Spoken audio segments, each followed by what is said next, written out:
Hello, welcome back to Jesse's Vintage Garage. And since we got the cables working really well, and I already showed you that one down here, but got the horn installed now. Kind of just sitting here actually, getting ready to actually move it up into here, and I got the regulator sitting here, and I got it mounted underneath of this piece because it doesn't. If you try to put it on top, it gets in the way of this part of it.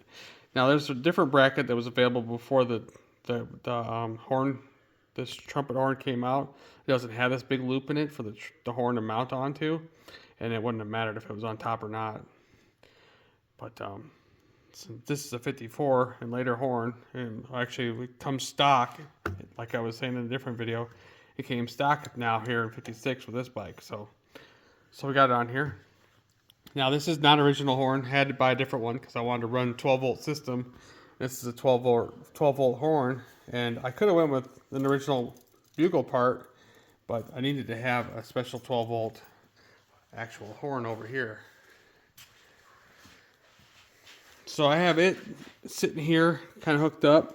You got to run it all the way in, then tighten that big nut up. We're ready to tighten the big nut up, and then bring it up to here. We'll have to trim our wires and put them into this style of fittings, because this is a different fitting than was originally on the 6-volt horns. So, but no big deal, just as long as we get it wired right. That's all that matters really.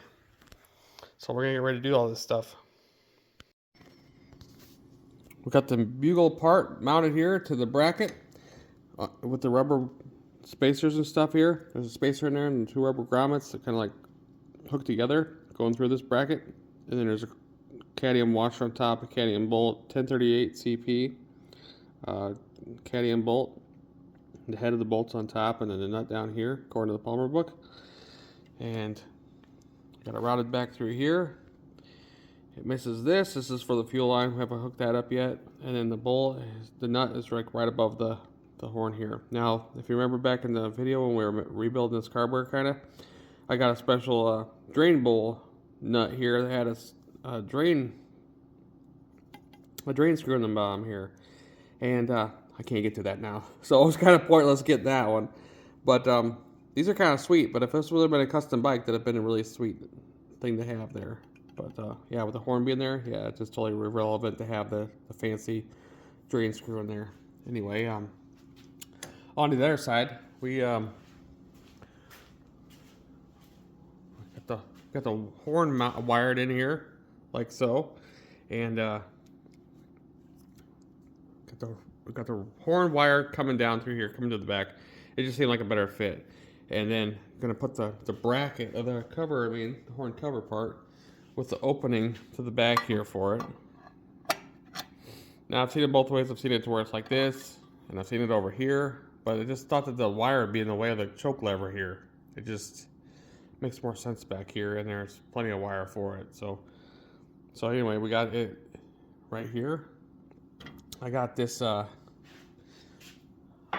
got these all crimped together, and they're hooked up, ready to go. I just got to put the cover on. I just wanted to show this first. This is all tight. This is all tightened down. Put the bracket underneath the head steady bracket. It's just a better fit also, and because I've seen it both ways also. And anyway, it lines up better when this is underneath of this piece, not on top of it, for this aftermarket style horn. Now it's aftermarket because I wanted 12-volt. I remember saying that earlier, but it's just gonna show it here for sure. And I have this on here. I'm thinking about putting this something like this on here to keep the wire like hidden and hooked in here, so this doesn't like work its way out somehow. So if I get it to clamp and hold on to this loom part by using like the screw right here, I think that'd work. So I'm testing that out. I haven't got it done yet. So otherwise, that's what we got so far. So some more things to do here. Well, I tinkered with rerouting this wire loom over here to this side, just like the Palmer book and the service books kind of show in the pictures. And then it still leaves room for the speedometer, or the front spark plug wire to go across here. So it'll kind of lock that into place. It's not in the way of the choke lever. It kind of is, but not really. Should still function really nice. And then it brings the wire over here to this side. I got the clip to work. like I was wanting to do. Put a little piece of some of that loom stuff here and help grip it together. And then this being a lock nut, it'll help hold this tight. So then I rerouted the direction that I had these kind of like going. So now it sits kind of better. And when the horn cover comes on, it sits up flush against this. So this is all not going to be squeezed on and stuff. So it should be all right. I think it's ready to go. Otherwise, I'm going to put the cover on. Because now with the slot over here for the wire, it puts the drain hole at the bottom like I was saying earlier. So, and maybe original ones didn't have the drain hole or not. But this isn't the original, but it's nice. And it's chrome and all that stuff. Instead of being rusty and pitted and everything. So anyway, I'm going to put that on and we'll be done with this part. I got that battery installed here, ready to start doing some wire testing and stuff. I don't have it hooked up yet. Of course, we have our negative cable, and then I got the rear light cable here, and this cable has the positive battery cable in it. And it's right here. So we got them all isolated right now. Not hooked up, nothing yet. They got the coil wires off the side here. And next up, we're going to be working on hooking up the generator and the relay. And we got the instructions here laid out. And what we're going to be doing, this is now when we were starting in the very beginning, this was all wired up to run a 3-brush generator like a 56 would normally have. But we have since, you know, as we were going through all this, we've put a 2-brush generator in here. So it eliminates the green wire. So we either need to isolate it or remove it. So we're going to remove this green wire, both the long one and this short one here. And then we'll go into instructions on how to wire up a 12-volt regulator according to the Samwell Supplies V-Tronic Ignition, our regulator. So right now we're going to work on going up to the dash and unhooking the green one here and then pulling it out of this loom. Alright, we have it disconnected, and now we're going to try to attempt to take it out of the loom, but I don't think it's going to fit because of the end. Oh yeah, it'll fit right out. Don't cut the end off. No, I got it actually. Really? Yeah. I wouldn't mind saving it. I was able to pull the loom down, so go ahead and just... Oh, you got it out of the loom? Pull it out. It's really... There we go. So it's showing a black with a red tracer and then a solid black wire. We ended up having a red with black and then the black with red tracer. So we're going to use the, it doesn't matter offhand right now which one we decided, but we're going to probably use this red one with the black tracer as the armature going to the red. To the negative there, and then the black with the red being like this black one here. Red to red, black to black. Feel too. So we got to hook up the little ring terminals on here and then put them on the generator. Then we'll shoot across and go over to that side. So right now we'll get putting these on and hook it up to the generator like we want, and then we'll lay it in there like we want. Okay.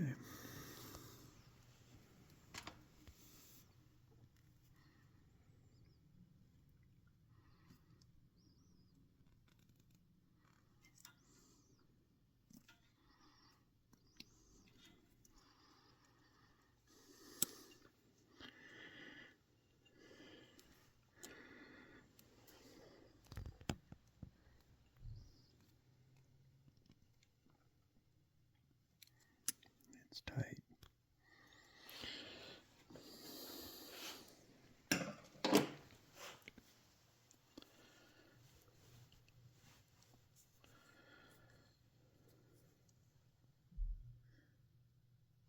Boy, just barely fits. Yeah, and the eyelet part, the ring part, it fits the terminal and the generator really well too. So it's just the right. Just the right ring terminals for the job. Yep. There we go. Okay, so we got everything hooked up. We got our red with our black tracer on the armature going to going to the one point here. And then we took this black with the red, which is the one up top here.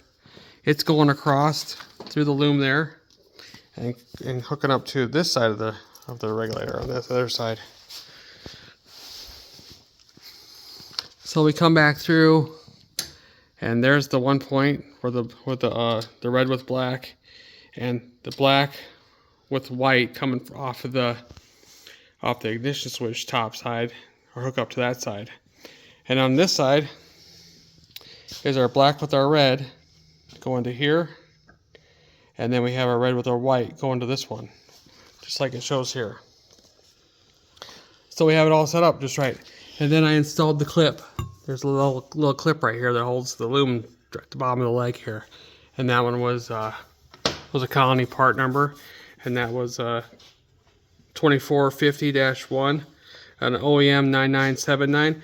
And I did a video on all the different clips and stuff. You can look for that video, but there's that one now. And now we're ready to go on to testing out some of this wiring and stuff. We got to Here's a good view of the A in the field. 65A, or yeah, this is a 65A generator. Now there was a 65 generator, which these would have been flipped around, but this is a 65A generator because the armature's on the bottom here, field's on top. The whole deal was something to do with water, and if the armature was up here, it would short out and stuff. And here it allows it to come off, so it doesn't pool up here and cause a problem. I mean, obviously it's a problem because it's exposed, but over the years they changed and bettered things throughout the time. So we're not going to install the cover yet on this because we want to see the green LED light up when we have this thing running. That's the other thing I wanted to mention. But otherwise, the cover would go on there like so, and then just cover it up nice. But we want to guarantee it's working first before we go and put this on. And then we also have to flash the coils in the generator yet to make sure it actually charges the correct polarity and all that stuff. So that'll be coming up sometime down the road too. Okay, so with all that hooked up, we are going to hook up the battery here and check it out, see if everything's working right. We got the positive hooked up. All we got to do is just connect a ground, and all we got to do is touch it. Okay. So we're just going to start off the top of the list, I guess, with stuff. I mean, so let's check our dash lights.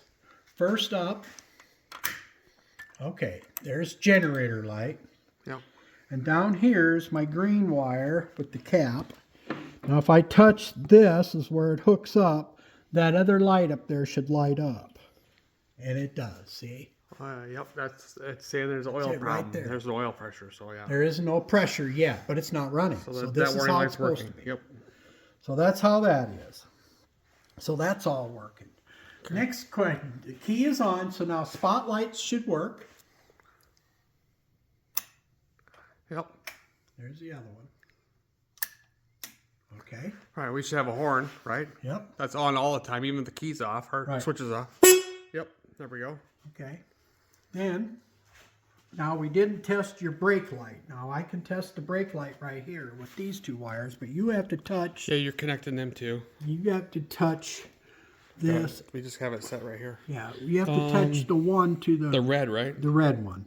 The green one is your. The red one is going down to, according to the schematic here, red one's going to 43, so it's the bottom left one right here. So make sure it's not stripped any, so make sure you touch it well. And then that light back there should light when I touch these. Yep, lighten up. Okay, that's brake light. So brake light works. Okay. Now in order to get headlight, we have to go to the next position. Headlights on. High, low. Oops, I pushed the hard button. Yep, we got high and low. Now the switch is set up to where low's forward up here, and then back would be high. So I don't know, I might want to switch that around. But we just hooked up like the book said, so this must have been how it was. But I think it'd be more easier on me if I'm just riding and then push it and then put the bright on. So we might switch that up if we can. Now we're going to do the tail light, and the tail light should work. Tail light should work right here with this green wire. That hooks into the 40, that which hooks is right here, that one. Yep. and it lights up right there. There's There we tail go. light. We got tail light. Yep. So Nice. all of our lights, all the switches, everything is working. Yeah. And then we could check these two. That's the only ones we didn't check. I can test that. In order to test that, I need the key on. Because we don't have a coil right now, so I put the scale on DC voltage. I stick the negative on the negative to the frame, and I touch the coil wire. With the key on, we should have 12 volts or whatever the battery is. And that's what we got, 12.8 right now. Yep. So we should have ignition. So we have ignition.